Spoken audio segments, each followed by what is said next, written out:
அங்க போய் பார்த்தா ஒரு பாகசாலை, அங்க சாகாரணமும் இருக்கு, மாம்சாகாரணமும் இருக்கு, எல்லாமே இருக்கு. எல்லாத்தையும் ஒரு திருஷ்டி தான் பாக்குறாரு. எதுலையுமே அவருக்கு மனசு படல. வெளியில வந்தார். அங்க ஸ்திரீகள் தான் அலங்கோலமா படுத்துட்டு இருக்கா. அதையும் ஒரு பார்வை பாக்குறார்.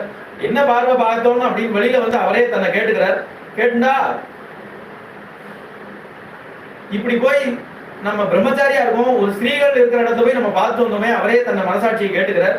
கேட்டா மனசாட்சியே பதில் சொல்றதான், ஒரு பொம்மநாடி காணுனா பொம்மநாடி இருக்கிற இடத்துல தான் தேட முடியும்.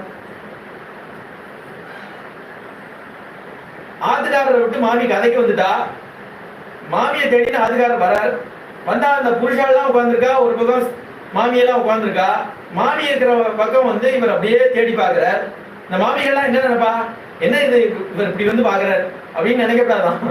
அவர் தன்னோட மாமியை தேடி வந்திருக்காரு. எங்க பார்க்க முடியும், ஸ்திரீகள் இருக்கிற இடத்துல தான் பார்க்க முடியும். அந்த மாமி என்ன பண்றா, குனிஞ்சுக்கிறாளா. இவரும் கொஞ்சம் கதை கேட்கட்டும்.